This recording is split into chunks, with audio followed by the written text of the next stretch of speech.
Halo. Aku suka kamu. Kamu. Iya.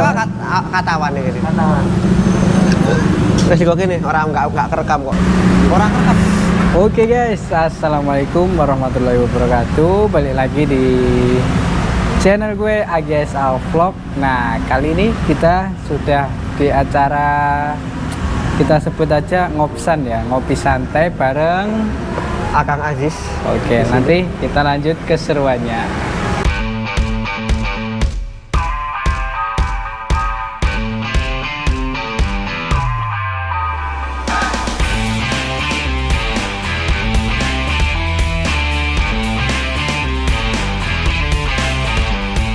Nah, kenapa saya main ke sini nih? Sebenarnya saya pengen banyak tanya sama Akang. Boleh tanya apa? Monggo. Siap Kenapa namanya Akang Aziz? Nama Akang Aziz. Gimana ceritanya? Awal mulai Akang Aziz itu sebenarnya aku dari tahun 2011-an. Nama Facebook saya Akang Aziz sudah. Iya. 2011. Udah lama ya berarti. Lama nama Akang Aziz. Ini Facebook saya pakai nama Akang Aziz. Dari tahun 2011 terus aku bikin IG juga Akang Aziz itu mulai tak aktifin Akang Aziz tahun 2017-an. Oh iya. Akang Aziz kalau di IG tahun 2017, kalau di Facebook 2011-an. Sebelumnya dulu nama YouTubeku bukan Akang Aziz ya. Nah, namanya itu dia. dulu Aziz Sambi Gede. Nah, apa itu Sambi Gede? Nah, itu apa itu Sambi Gede? Sambi Gede itu sebuah nama tempat kelahiran saya ya. Oh, nama desa ya? Nama desa, nama kampung. Nah, tujuan saya dulu itu buat bikin YouTube, pengen ngangkat pengen ngangkat desa saya juga. Jadi biar ini loh, ada desa Sambi Gede. Nah ini, di belakang dari IWB. Pasti kalian semua tahu siapa itu IWB. Iwan Banaran. Itu beliau juga. Pasti tahu lah. Iwan Banaran dia juga membawa nama desanya juga dari Banaran Tulungagung. Iya. Jadi dia dari situlah aku berinisiatif bikin nama sama membawa nama kampung, nama desa. Tapi di saat saya ngevlog kan pengenlah biar semua orang itu terngiang nama aku sendiri. Kalau nama Aziz Sambi Gede terlalu panjang, terlalu sulit, dan untuk ulang-ulang. Nah, terus suatu saat aku ngupload video di Facebook saya, kenapa nggak disamain gitu. Nah, dari situ aku tak ganti Akang Aziz. Itu perkiraan di tahun 2020 akhir kalau nggak 2022 awal baru Akang Aziz. Oh iya, nah, ceritanya tuh. Okay. Dan setiap orang itu pasti mempunyai apa ya? Istilahnya kan. Sekarang sedih-sedih boleh nggak nih? Saya tanya lebih sedih lagi nih kan. Kira-kira boleh nggak? Oke lah. Jelas ya? Oke guys. Jadi gini, setiap orang kan pasti punya di saat dia itu susah, senang, atau di atas, di bawah. Pernah nggak seorang Akang Aziz ini yang sekarang udah alhamdulillah ya kan, itu di titik terendah yang pernah dirasakan? Pernah sih. Itu awal mula nikah di tahun 2012. Bukan awal sih ya awal ya, 5 bulan 6 bulan nikah lah. Habis itu waktu itu kehabisan uang tinggal 500 perak. Pernah. Terus belum gajian juga kan.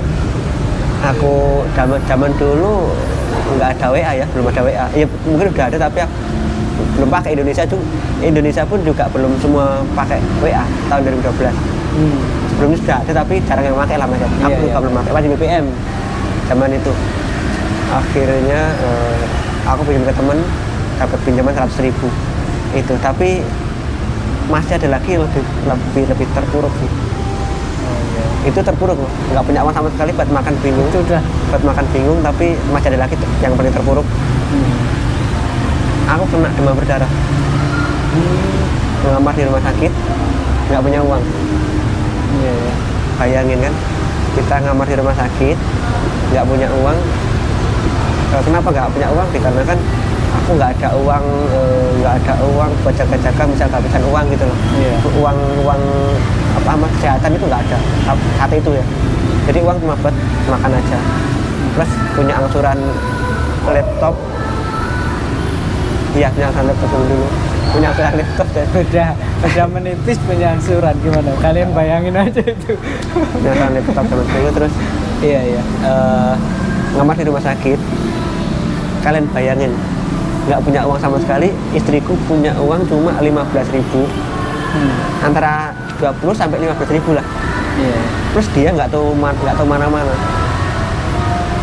Aku kan istriku orang Blitar. Habis nikah saya bawa ke Gresik. Kan nggak tahu orang Iya, beli di benar. mana, orang nggak tahu. Tata beli pun juga kurang tahu lah. Orang desa kan. Setelah itu saya ngamar di rumah sakit. Dalam waktu 1 hari is oke lah. Istriku masih ada uang 15.000 tadi buat beli makan dia. Besoknya itu makan apa? Mikir ya. Nggak ada uang sama sekali. Nggak ada uang. Jadi makan pagi besoknya itu apa namanya? Istriku makan dari jatah orang sakit. Kan biasanya ada orang sakit ada jatah makannya, makan sama minum. Nah, satu jatah makan itu buat Makan aku berdua. sama istriku. Iya, itu sulit bayangin. Itu selama 1 hari. 1 hari saya makan 3 kali, pagi, siang, sama sore. Cuma makan itu aja aku sama istriku. Tapi alhamdulillahnya Iya. di hari Benar. keduanya, nah ini saya sangat bersyukur. Saya ucapkan terima kasih banyak buat teman-temanku yang dulu sudah support dan bantu saya ya. 2 hari aku di rumah sakit itu nggak bisa apa-apa, duduknya nggak bisa. Soalnya trombosit saya turun, darah juga turun, lemas banget pokoknya. 2 hari di rumah sakit, temanku ada yang datang dan membawa uang 2 juta rupiah. Alhamdulillah. Nah itu yang saya rezeki yang nggak terpikirkan. Iya. Terus uang dari mana? Aku tanyain ke temanku, uang dari mana kok tiba-tiba ngasih sumbangan 2 juta rupiah. Waktu itu zaman uang segitu lumayan gede lah. Ternyata uang itu dari iuran dari teman-teman kerjaku. Jadi semua teman-teman kerja ditarik. Tapi seikhlasnya, bukan narik orang nggak berapa enggak. Jadi teman-temanku sepekerjaan sama aku dulu dimintain iuran dikarenakan diberi kabar bahwa saya sakit di rumah sakit, kena demam berdarah dan parah. Waktu itu ya, saya dapat sumbangan 2 juta rupiah dari teman saya tadi, dari iuran dari teman-teman. Itu saya sangat bersyukur dan saya ucapkan terima kasih banyak buat teman-temanku dulu yang sudah support saya, yang sudah bantu saya waktu saya kesusahan. Dan uang segitu ya menurut saya besar banget lah, besar. Sangat banyak di tahun Banyak. yang Dan itu ya. dikumpulkan cuma 11 orang. Soal dikarenakan satu perusahaan itu dulu 12 orang, salah satunya aku.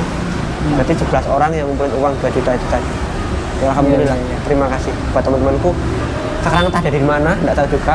Cuma yang tahu kabar cuma 1 orang aja, lainnya nggak tahu dia di mana. Saat lihat ada yang dengar kabarnya juga, tapi nggak punya kontaknya. Ada yang di Jakarta juga dan lain-lain, mungkin sekarang nggak tahu dia di mana.